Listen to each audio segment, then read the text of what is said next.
am very fortunate. I have really, really caring and helpful teachers. As far as like my 8th grade year went, as fate would have it, I was actually a year ahead in all my classes. So I was taking like 9th grade classes. And so missing all those classes, it just kind of put me back a level in my class. But throughout high school, it's been a little bit different. I have an IEP, an Individualized Education Program. And so that kind of says, okay, well, Emily can take a few more days to finish this assignment, or she can take a test at home if she needs to, or she can leave the classroom to go lie down if she needs to. And it's just constant communication with my teachers. I'm constantly emailing them saying, hey, sorry I missed today, what did I miss? Can you send me the notes? Can you send me the assignments? I'll get them to you as soon as I can. If something were to happen between now and graduation, I would still walk with my class, but I would probably have to continue my schooling into the summer until I get all my work done. What Emily's not telling you that I'll share because I'm her mom, is that at the end of the first half of the year, she was sitting at the top of her class. She was at #1 in her class. So, because of I don't know where she is now, but she's done a lot of work outside of school. So most of her free time after school hours is spent catching up, staying caught up, doing independent studies. Her language that she chose for high school, she did not do the curriculum in the school. She instead chose to learn American Sign Language on her own. And so she's done that, and she's gotten to a level that would be acceptable for a graduation level. So she's done a lot of work on her own. So a lot of what has happened in the last 5 years is simply because she's had to work really hard on her own. I've had to work so hard that I actually have decided, I want to go to college next year, but I don't want to go full time. I'm just going to take a couple of fun classes here and there just so I can keep scholarships that I have, but I need a break from school. My life for the last 4 years has been go to school, do homework, sleep, catch up on homework, maybe go to school. And so I really don't have a lot of time for anything else.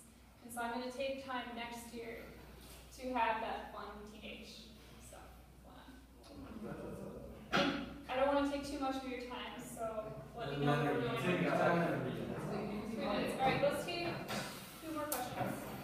Yeah. So it's like an IE, like a mobile teacher or something? What was that? It's like you said that you have your IE. IEP, Individualized Education Program. So do you have like home mobile teachers and stuff? It's set up through the special education department. So that's where they list like all the accommodations that I need, and I have a case manager that I meet with once or twice a week, and we just kind of go over, okay, how am I doing in my classes, how am I doing at home. She just makes sure everything's going all right, and then we have an IEP meeting every year just to kind of update the accommodations. But otherwise, I'm just like every other student at my school. I go to all the same classes. I have the same advisory. So She had a tutor, probably a dozen times. Yeah. Since 8th grade. Yeah. Wow. Some of them come to my house. Let's take one more question, and I think we're going to wrap it up. Anyone? All right, I have some questions for you guys. How many of you learned something about MS that you didn't know before? Wow. Awesome. How many of you guys would like to join me on the MS walk next Sunday? I can raise some hands. That would be very well. Sunday. They have lots of good snacks. They have a lot of good snacks. We kind of joke around that the walk is, or all the MS Society events are the only events that you actually gain weight on. Like there's a 150-mile bike ride that we volunteer for every year, and all the bikers are like, I gained 5 pounds this weekend. Yes, I can gain weight. So I wanted to leave you guys with a little present for myself. I've kind of become known as the monkey girl. I used to be an avid knitter. I knit all the time. I made my first sweater in 2nd grade. And when my symptoms started, I was talking about my sensitive skin. The yarn was hurting my fingers, so I had to really stop knitting.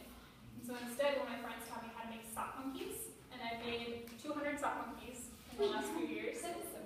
And so I've kind of become known as the monkey girl. girl, and so as a symbol of fighting, I made these monkey pins, and it's just like the barrel of monkeys, you know how their arms are like this? If we all link together, we can fight on us. So I want you guys to all take a pin, and I